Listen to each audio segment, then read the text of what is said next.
And welcome back to the Constitutionals Podcast. I'm your host, Chad White. If you didn't know, this is the premier podcast for the website, cpluscounty.com. Like I just said, it's a website. Go there. Doing one camera setup today. Only using the GoPro because it's the only one that does 1080p or 1080.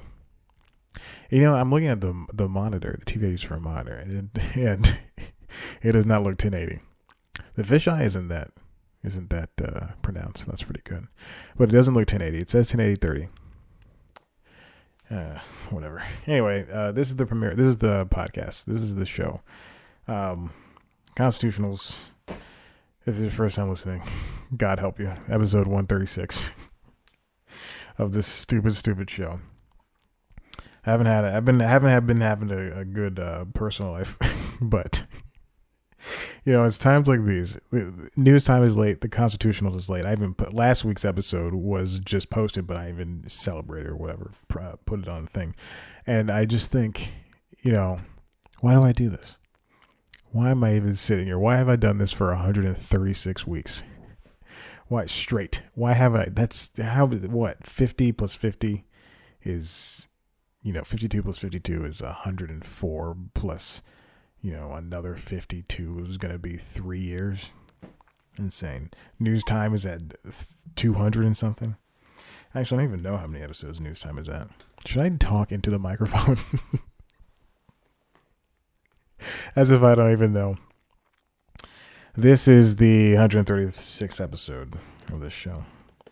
Right, but seriously, why keep doing this? I thought about it yesterday. Sitting at work. And I thought, God, I still have to shoot news time. Excuse me, I'm sorry. I'm trying to look up how many episodes of news time there are. I'm like, I still got to shoot news time. It's Wednesday. It's very late. This week is the second week in a row where it's gotten out on a Thursday, and it's supposed to be a Monday and Wednesday at the latest, but Thursday, past 2 weeks. You just think, why do I keep doing this? And then I thought, you know what? It'll be nice to have on the resume. That never helped me. Maybe for the Weather Channel, but that never really helped me get anything done for a resume. Or who knows? Maybe it did. Maybe it helped me get the last 3 jobs because the last 3 jobs have involved editing. Well, the last 3 main jobs. Not when I worked at a Starbucks. Not when I dog walked. Not when I moved. 274 episodes of news time. And I have the rest of the year mapped out. No, I don't. I have, oh God, I don't know how many more episodes of news time I have to be due. I know how many episodes, I know when I will stop doing news time this year. And you bet your butt that I can't wait for that. So I have 3 more episodes to do. December 9th will be the last one for the year. And then I have 3 more. I have the 2 bloopies. And then a top 5, which isn't really top 5, but whatever, who cares? So I have 3 bloopies in a top 5, or 2 bloopies in a top 5 to do from the 16th to the 30th, and then I'll be back on a regular schedule. But yeah, I just think, maybe one day, hopefully soon, they'll Quibi. Was it? Yeah, Quibi. That's Jeffrey Katzenberg or John Katzenberg, Jeffrey Katzenberger, and the woman Meg Ryan. I don't know. That's not Meg Ryan. It's not Meg Ryan.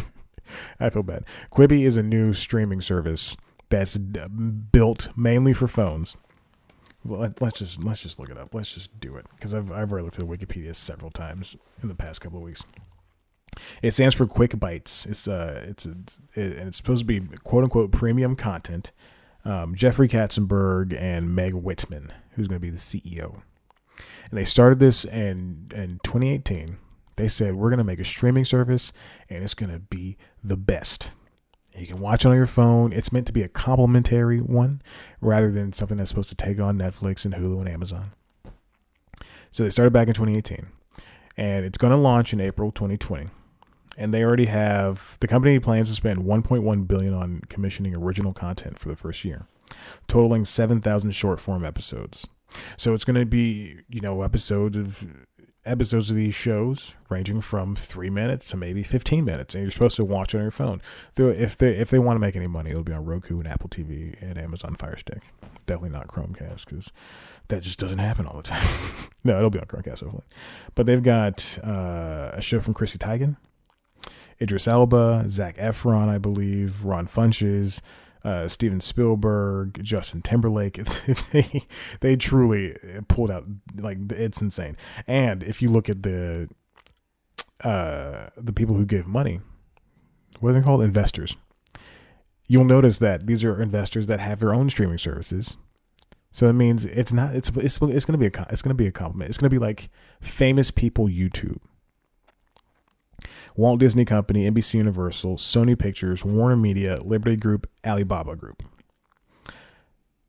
Walt Disney Company, they own Hulu, they own ESPN Plus, they own Disney Plus. NBC Universal coming out with Peacock. Might be free, who knows? Sony Pictures, they own Crackle. Warner Media, HBO Max. Alibaba, I don't know if Alibaba's going to have a streaming service. Let's see.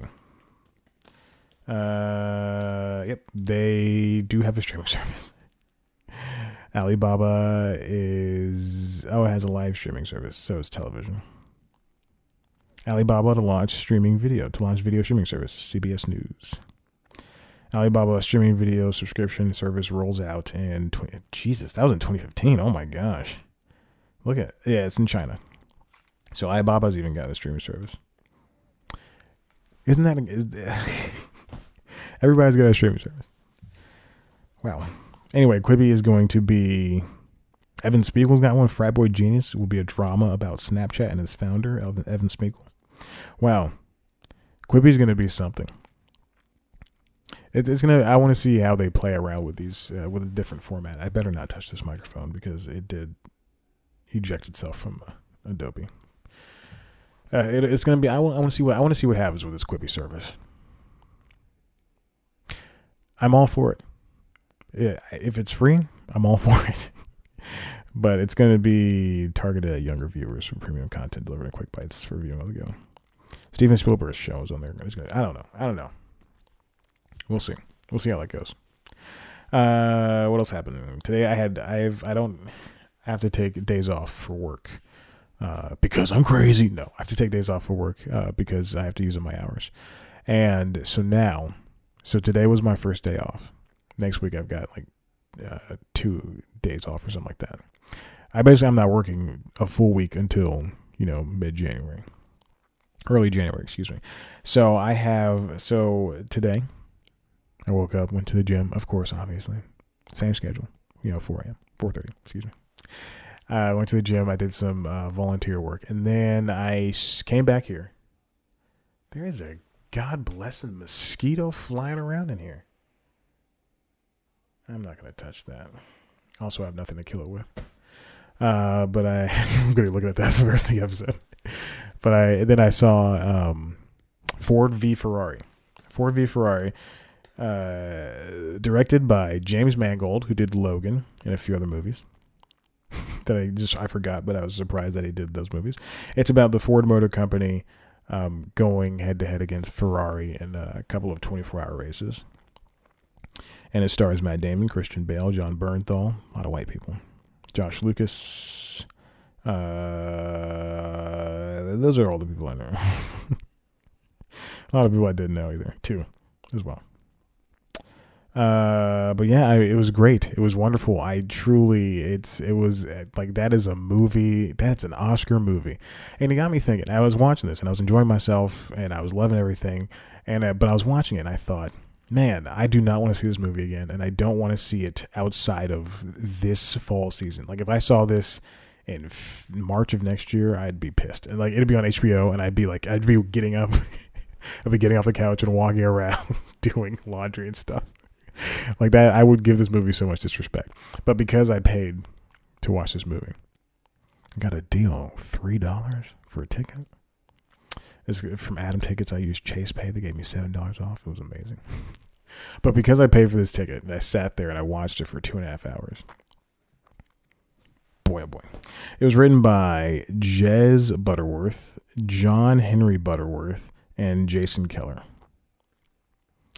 Distributed by 20th Century Fox, also known as Disney. I mean, yeah, it's truly Matt Damon and Christian Bale. Just it's very funny too. A lot of good jokes, but it's an autobiography, and you kind of know what's gonna happen. You know that there's gonna be a big race, and you know someone's gonna win, and you know someone's gonna die at some point. So, but I'm glad they saved. I'm glad the death happened after the thing. It was Christian Bale's character. His character dies in a car wreck. It's if you don't know the story, then you don't know the story.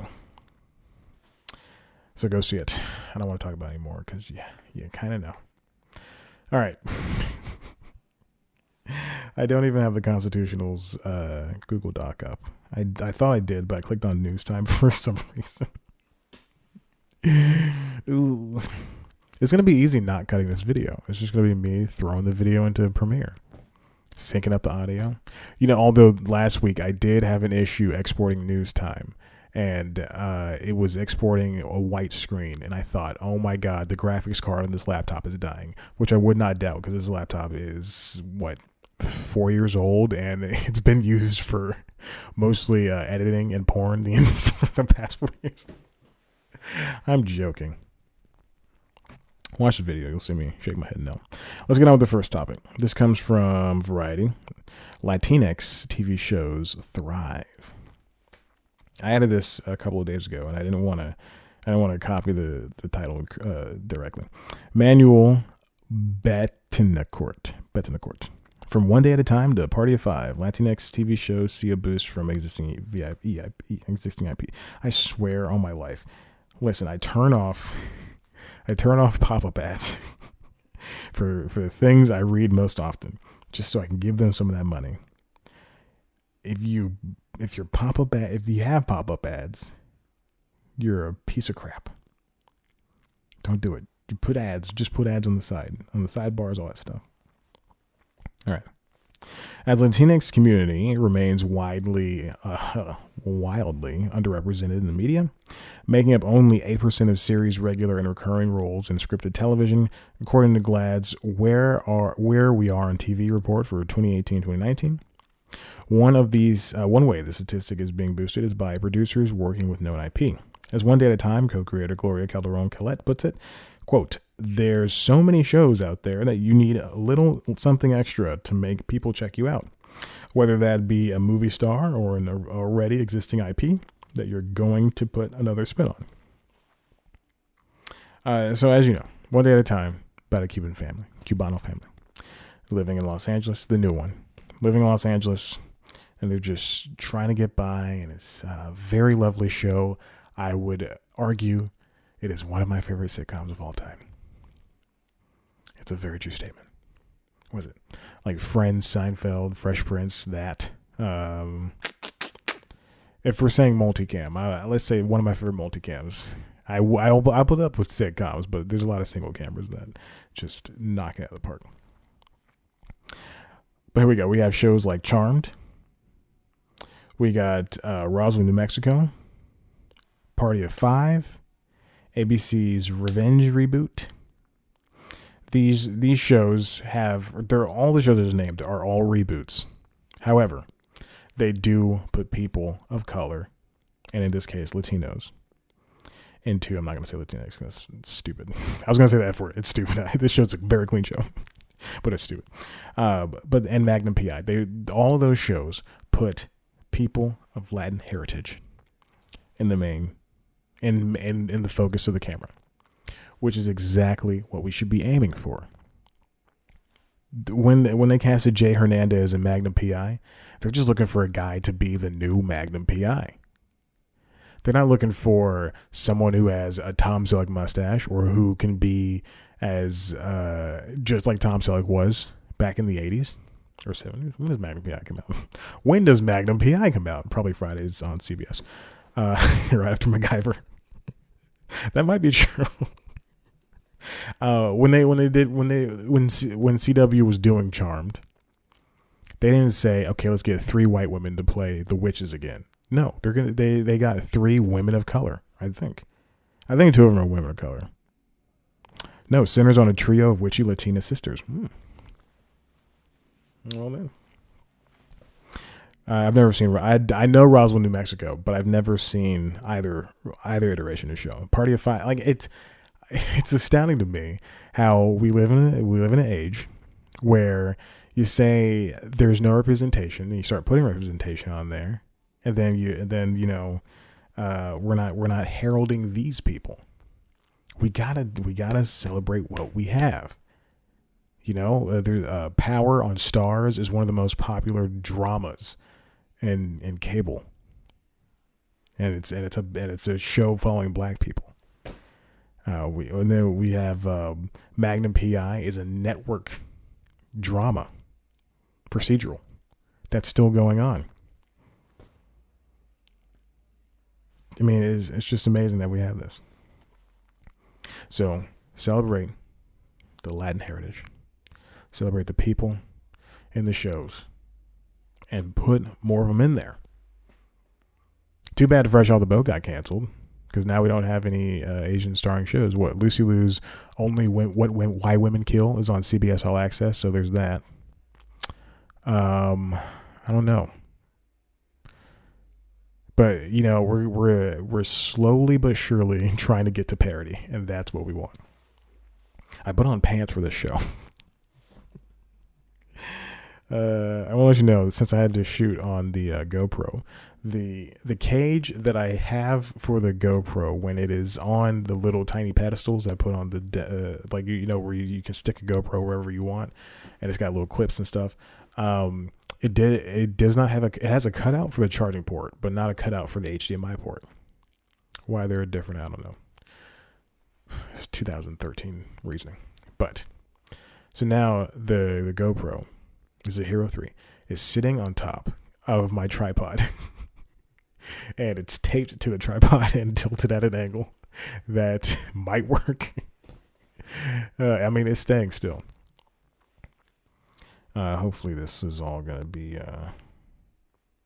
fixed at some point. All right, this next one comes from Recode, written by Jason Del Rey. HBO Max wants to be the next cable bundle instead of the next Netflix. God, I hate this.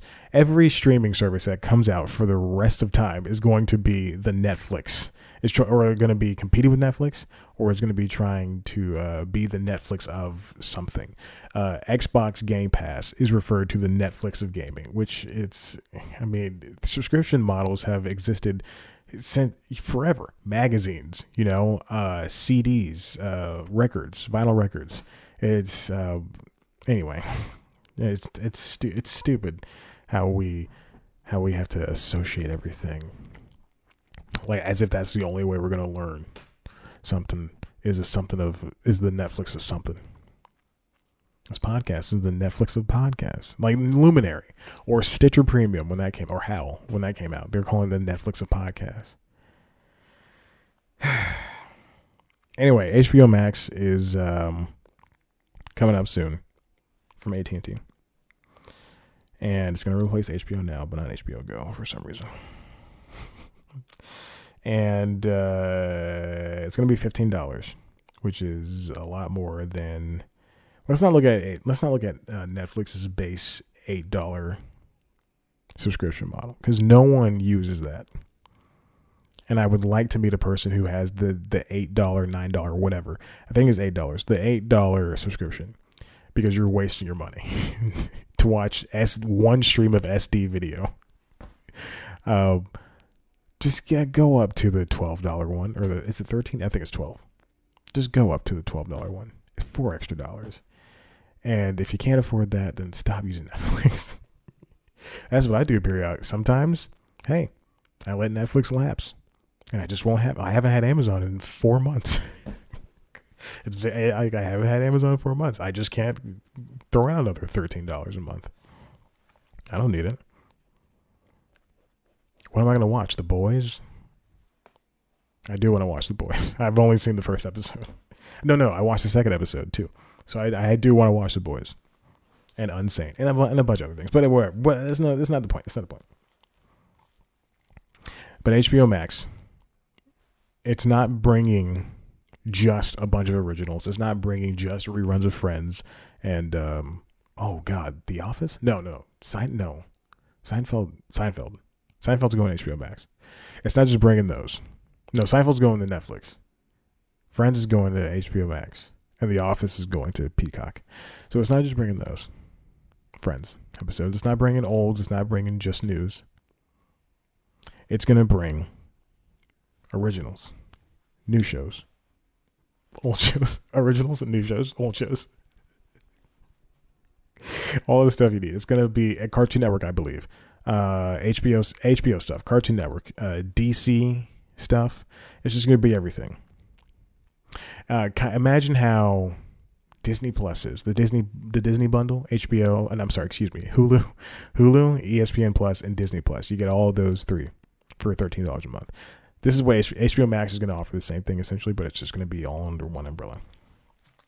In an interview with Recode Media, I should just read the article. Recode's Code Media conference on Monday in Los Angeles, California, CEO John Stankey said the vision for HBO Max is to create a bundle of content that includes movies and shows not owned by Warner Media, in addition to those it creates and licenses on its own. Oh, God. Everybody doesn't need their own streaming service. They could cut so many costs if they just put up the stuff that they owned. We're basically unbundling to rebundle, he said, in the current streaming wars, where content companies are pulling shows from Netflix and launching streaming services like Disney Plus and HBO Max. At some point, there will be platforms that reaggregate and rebuild. We'd like HBO Max ultimately to be a place where reaggregation occurs. So imagine it's going to be like, you will have some shows that maybe NBC, Peacock didn't necessarily want. Maybe NBC, Peacock wants Law and Order, the originals, but then, they get the HBO Max. I don't know. Who cares? This is all so stupid. This is the opposite direction. This is opposite of the direction the industry has been heading, with Netflix, Disney, HBO, and other media giants splintering off to create their own subscription services. But Stankey alluded to the, quote, the frustration among consumers with his, quote, fragmentation, unquote, and said ultimately a winning move will be to create a new version of a television bundle. South Park, that's what's heading to HBO Max. The way he describes it, and I'm going to be very honest. I only scanned over the first couple of paragraphs of this article, like if that. I probably just read like 2 words and said, "All right, what goes in there?" If anything, it sounds as though they know that there's going like what I've been saying for the past 3 or 4 months. They know that the world is going to be heading towards going back to. I'm sorry, the waveforms on the Adobe Audition just stopped. They know that the world's going to be headed back towards a cable bundle of sorts. It's going to be a streaming bundle, but they're just trying to beat the world to it. So we'll see how that goes. Hey, speaking of that first story, I should have followed with this. This next one comes from Variety, written by Dave McNary. Record number of TV episodes directed by women or directors of color. This is a study. According to the DGA, the TV and Directors of America, the TV industry has made major gains in terms of diversity. Half of all TV episodes in the 2018-2019 season were directed by women or directors of color for the first time. I am so ecstatic about that. That is amazing.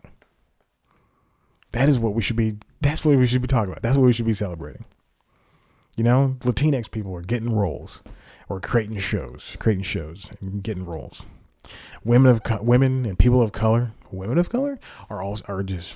making their way into directing, and it's the bubble is slowly about to just burst for white people. The DGA's episodic television director inclusion report noted that the overall percentage of women and people of color had increased from last year's prior high of 42.5% and from 21% 5 years ago. The percentage of episodes directed by women grew to a record 31%. Oh my gosh, more than doubling in the past 5 years. The percentage of episodes helmed by directors of color rose to a new high of 27%, increasing more than 40% in the past 5 years. So here are the numbers. So we see that 31% in 2018-2019 television season for women. In the 2017-2018 season, it was 25%. For men of color, 69% in the 2018. No. Well, it just says men. Whatever. Men decreased 69% in 2019 television season, down from the 75%, so about 6, if my math is right. 2017 and 2018 season. I taste fried food. You taste fried food? I haven't had fried food in like 2 weeks, so I taste it. It's weird. Am I dying? Hopefully, we'll see. Fingers crossed. Directors of color rose 3% from 24% in 2017, 2018 to 27% in 2018, 2019. African American grew 2% to 15 from 13. Asian American stayed the same at 6. Latino grew from 5 to 6%. Caucasian people, went down from 76% in 2017, 2018 to 71% in 2018, 2019. The DGA examined more than 4,300 episodes produced in the 2018-2019 television season. That number was down from just over 4,400 episodes the season before, and represents the second consecutive year of declines following an all-time peak of 4,500 episodes in 2016-2017. The report found that 49% of first-time hires in the 2018-2019 season were women, an increase from 41% in the 2017-2018 season, and 33% from the 2 seasons ago. It also said, I'm just trying to find a way to read this without. It feels so strange to read this on my lap, and I've got the microphone blocking half the screen. It also said 29% of the first-time hires were directors of color. Wow. Which was down slightly from last year's record of 31%, but up from the previous high of 27% 2 years ago. Oh, okay. Well, still. Disney ABC had the top overall mark among the 8 largest media companies, with 57.7% of episodes directed by women or person of color, followed by HBO with 56%, Fox with 52.4%, Netflix 52.3%, Warner Brothers with 50.4%, NBC Universal with 49.7%, CBS with 46.6%, and Sony with 46.1%. So let's take a look at these. Let's see. Final numbers here on this final chart. Then we'll hang up. And I have to push off what I want to talk about. It's just mid-season schedules for networks anyway. Disney ABC companies. The DGA examined 29 shows. That's 461 episodes. Of those episodes, percentage directed by females, 40.1%. Minority directed, 29.3%. Female or minority directed, 57.7%. Those are the totals put together. HBO 13 series examined 109 episodes, 36.7% female. Minority is 26.6%. 20th Century Fox companies, 30 shows, 425 episodes, 34.2%. 27.6%. I'm going to stop here. Well, hold on. Let me read Warner Brothers really quick. 43 shows, 604 episodes, 30.2% female, 28.3% minority directed. These numbers need to grow. I'm so happy that they are even this high, especially for Disney, which I thought would be much lower. Give them a tracker. But these numbers need to be higher. To see these marginal increases is good, but I would like to see a kind of an explosion. Now, that being said, I've said this time and time again. Read the credits of the shows. And you will see that there are a bunch of women directors. When a show is just starting and they've done a title screen and all that stuff, and the names of the actors scroll by, look at who produced it, look at who edited it, look at who wrote it, look at who directed it, and you will see sometimes the same women. Beth McCarthy Miller. You'll see casting Allison Jones. You'll just look at these people, read their names, get to know them, celebrate them, championing them. But these numbers are great. I do want to see them grow, but they are great. To see that these women are able to get these jobs for this season is very heartening. It'll all come into. We'll see what happens, in 3 years, and next season. Will this trend continue, or this season? Excuse me. When they're doing the report for this season, will the trend continue? Will we have seen the numbers grow? Will we have seen the women and the Latinos and the blacks and the Asians, and I guess that's it. Women, Latinos, blacks, Asians. Will we see them,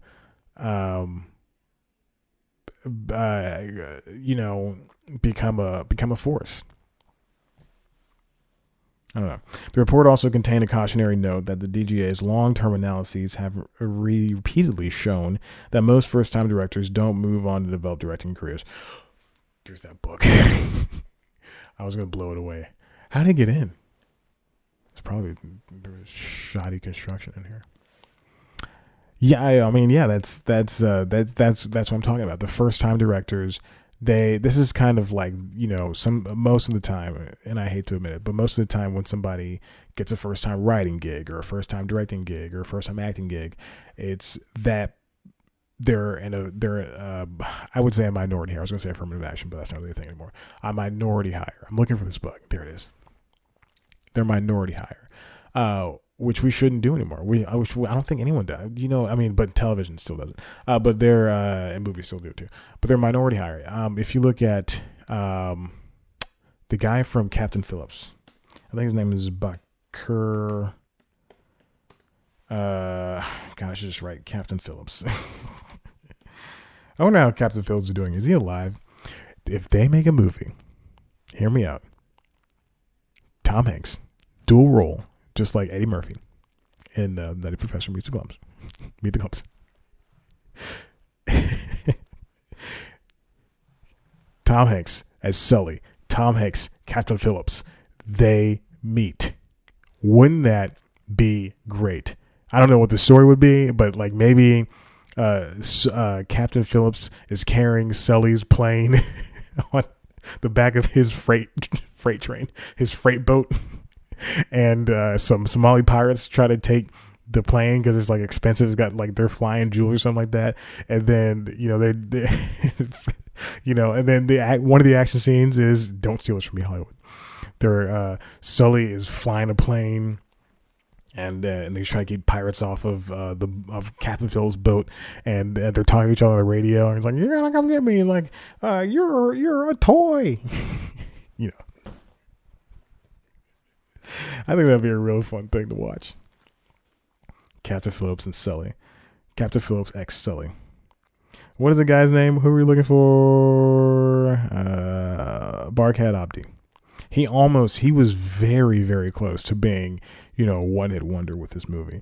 And then it took some time, but he landed a bunch of, after, 2 years after Captain Phillips, he landed Eye in the Sky. And then a bunch of movies, Good Time, Blade Runner 2049, Extraordinary Journey of the Fakir. I don't know what that is. Tyson's Run. I named something I didn't know what it was. Now he's on Castle Rock. So, what I'm saying is we just got to have, these people have to have mentors or people who can back them up and say that they're more than a diversity hire. They actually have the skill to continue on. Otherwise, they wouldn't have been hired in the first place. All right. Well, I have to put off the topics. Again, supposed to talk about the mid-season schedule, but that episode 2 weeks from now is planned, so, or next week is planned, so we'll see. Hey, listen, if you like what you heard here, head on over to the website, zealouscomedy.com, where there are so many great interviews. You know, I had a day off today, and I was supposed to write an interview. Oh, well, it's not going to happen. So many great interviews that you're going to fall in love. I shouldn't have said that. Now I made myself sad. If you want to see me be sad, head over to youtube.com/comedy to see a video version of this show in all of its half-hour glory. I will not put ads up, ever. Not even if I get 1 million views on something, I would not put ads up. Don't need the money. I need the money. Please. You see what I'm working with? No, I'm just kidding. I love this. I love the room. Yeah, there you go. And also on the youtube.com/comedy. What is this show? Oh, News Time. I do a weekly show called News Time. It's late this week. It's like the Daily Show except less funny. Take one story and we dissect it and chop it up and make it funny. It's entertainment. It's entertainment news. It used to be just comedy, and then I remember when I don't know if I ever told the story. It's not a story. It's just an anecdote. I remember when the bug's back. I remember when I first went past doing like comedy shows, comedy movies, comedy albums, all that stuff for News Time. I remember I think it had something to do with a first look deal or lookbook or something like that. I don't know, or getting the hook. I don't know, something like. I know it was something stupid, and I remember thinking, is anyone gonna like this? Oh my gosh! Cut to how long I've been doing this show. 6 years? Jesus. 5 years, excuse me. Yeah. Because no, 6. No, 5, because around the winter time when I started News Time. 5 years. Cut to 3 years later. Oh my gosh. Anyway, that's it. All right. Okay, bye.